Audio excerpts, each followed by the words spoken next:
The terminology in the restorative justice movement, particularly focusing on restorative dialogue, when you allow victims and offenders and community people to come together in families, can be very confusing at times. The term mediation is used at times, or conferencing, or meetings, or circles, but it all involves a process of creating a safe place to bring people together, where they can talk with each other, where the facilitator or, quote, mediator is more in the background, in a more non-directive situation. This all began way back in the 1960s, when mediation, in contemporary times, relatively speaking, came into practice more in different states and developed as a movement. And it was grounded in giving neighborhoods and communities more power to deal with local conflicts. And it was very much problem-solving oriented, settlement kind of focused. The restorative justice movement began to develop in the 1970s and kind of overlapped some of the mediation movement, but it was quite different. Similar but different. And that's what I really want to talk about. And I want to make something very clear from the point, at this point. Any kind of mediation is good, and there's plenty of good empirical evidence, research studies, to show that even the most problem-solving, settlement-driven mediation has a pretty positive impact on the parties in terms of agreements reached and some of the outcomes. But what I really want to focus on is something we've learned through 4 decades of research and practice in restorative justice, and that is the importance of what more of a humanistic approach to mediation or dialogue or conferencing or circles, whatever you call it. A humanistic approach to mediation and dialogue is about humanizing the process itself and for the participants. It's dialogue-driven, not settlement-driven. And here's one of the ironies. Even though the focus is on creating a safe place for dialogue between the parties with the mediator or facilitator very much in the background, you tend to get good agreements that flow out of that. Apparently because people feel more ownership in it, more involvement, that they've really been heard. A humanistic approach is not a one-size-fits-all, here's the 5 steps, you must do this first, then this, then this, then this. No. A humanistic approach to mediation and dialogue is a way of being present with people who have been harmed and those who have harmed others. A way of being present with them, not just a way of, quote, doing and talking and fixing. In other words, it's a very humbling process for mediators and facilitators, or whatever term you use for the person who's trying to help them.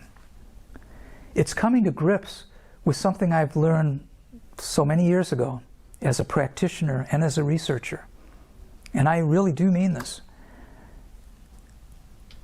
It's my belief that people who come to us and ask help and assistance in entering a restorative justice dialogue process, whether it's called mediation or conferencing or whatever, need us far less than we think they need us. Yes, they need us to clear the path, to prepare them, to create a safe enough place to hold that space. But they also need us to get out of the way, to close the mouth, to be more in the background, not passive, as though we're tuned out and thinking about other stuff. No, no, no. We're totally present. But we're not speaking a lot, where they can feel and sense the energy of our presence. They're confident that we will intervene if anything inappropriate happens or something said that could be harmful. But where we don't jump in all the time to protect them or redirect the conversation. A humanistic approach is very non-directive. It's a mindfulness-based approach. It's a way of learning to silence our mind and our ego, to create a place, a space, where the healing power of stories can flow without interruption, without paraphrasing, without analysis, without problem-solving interventions, where that story of trauma or pain or conflict can flow. A humanistic approach is about deeper listening, learning to listen from the heart as well as the head. Active listening, which is the 101 skill taught in all mediation programs and conflict resolution programs, frankly in many restorative programs. and it's taught in many other human services. It's good in limited ways. From my perspective, it's taught far too much and emphasized far too much because it's easy to teach. It's so skill-directed. Here's ABC, how you do it. But it's also something we need to come to grips with and look at it from the eyes and sense of those at the other end of, quote, active listening. It can come across very patronizing at times, almost like we're a therapist with them, like we've got the answers. It can come across disrespectful, particularly when you're working with people from different cultures. At the very least, it can, and this frequently occurs, it interrupts the healing power of story. Because if you're paraphrasing every bite-sized little chunk of what people are telling as they're trying to tell their stories, it interrupts the flow of their energy coming out. Now, I want to make something clear. Active listening is good stuff at certain points, but I really encourage, and from a humanistic perspective, an approach, to first create space for deeper listening. And you don't do that through a technique you learn. The facilitator can create that space by focusing on their own energy, by relaxing,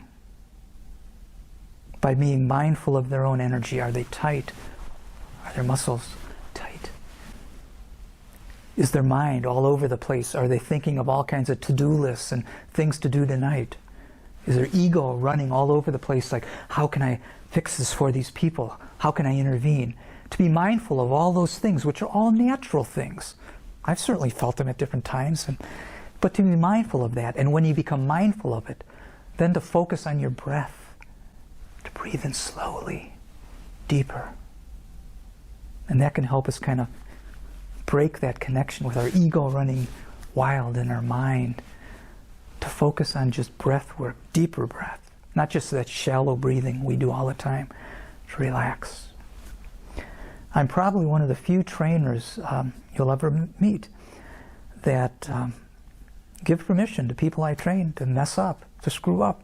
I don't want you to, but I would rather you forget some of the, quote, techniques and be more focused when you're actually with the people, to be relaxed, comfortable, with silence, more mindful of your own energy and the other energy of the other people. Because if you're more relaxed and mindful of what's going on, people are amazingly forgiving. If you forget some item you should have mentioned in the opening statement, you can pick it up later. On the other hand, if you become so focused on reading a script, or here's a checklist, I must cover all of these items, and you're moving these papers around on a table and to make sure you do it perfect. You could do it, quote, perfect. But the energy of what people are experiencing is something very, very different. It's not an inviting, comfortable feeling. They're experiencing, a person is kind of nervous, and oftentimes they're experiencing this kind of ego energy of, here's this professional that's going to do all this stuff. What I'm sharing with you, it's not some flaky idea. This has also been found in adult learning research over the years. Even as I speak to you at this moment, it's only 10% of what I'm verbally saying that you'll retain. What you're picking up from the energy of my voice, my presence, will be far more. And if we had more time to actually practice this and experience some of what I'm talking about, you'd learn even far more. The point is, the most powerful communication means of the human species is not what comes out of our mouth. Words are important, sure. We need to be clear in what we say. But we need to get away from this illusion that it's words, written words, or just verbal words, that's where the power of our communication comes through. We need to recognize that our presence, the who of the mediator, who we are as people, the who of the facilitator, is as important, if not more important, than the what, the technique. Here's how to do it. In the final analysis, a humanistic approach to mediation and dialogue is a very humbling process. It's coming to grips with the reality that, people who are in conflict or who experience trauma and who come to us, they don't care about the theory of restorative justice or whether it's called conferencing or circles or mediation or all this the whole notion of restorative justice, that's not the issue. They're yearning for some sense of peace, some sense of being able to understand better and to move on in their lives. And that's why the presence, our presence, is so supremely important. Again, I don't want people who I've trained over the years in many, many settings, in many countries, I don't want you to mess up. But if you do, if you forget some of the little guidance that we've learned over the years and some practices or techniques, it's okay. The most important part is to recognize our own humanity, to be present in a way that makes the other parties comfortable. This gets to another very important point, be flexible with the process. A humanistic approach is not doing it the way Umbright said you have to do it. No. It's learning to be comfortable with silence, being mindful of our own energy, our own ego, our thoughts. And to be mindful means not just that you're aware that your thoughts are all over the place, but you work with breath to kind of break that link between where our mind's going and kind of controlling what's coming out of our mouth. To work with breath, to slow down. Breathe slowly. It's based on the reality of recognizing that people need our presence, but not us intervening. They need us to get out of the way.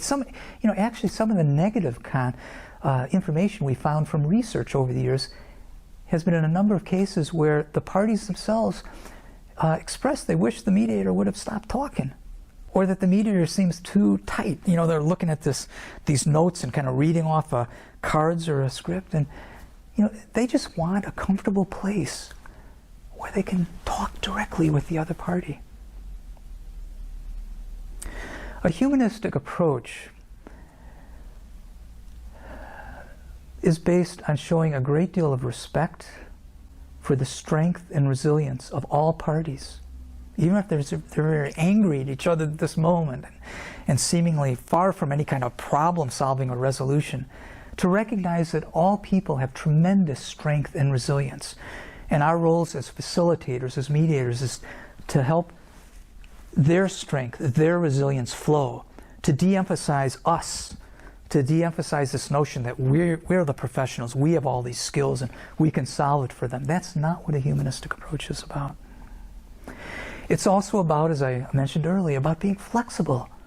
If you're working with someone and trying to create a place where you can do some deep listening, and if it's clear from the nonverbal feedback you're getting back from them that they're not feeling comfortable with that, they might need a little more active listening and paraphrasing and verbal feedback. That's fine. But just be careful when you do that you can withdraw from that. Because most of us as professionals and volunteers, once we start talking, we keep talking. It's hard to reel it back in.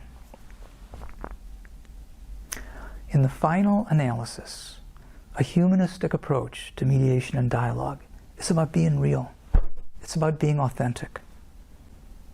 It's about recognizing that we are all wounded. We all have wounds, and we all have strengths. And those roles change at different points in our life's journey, the journey of those we're with.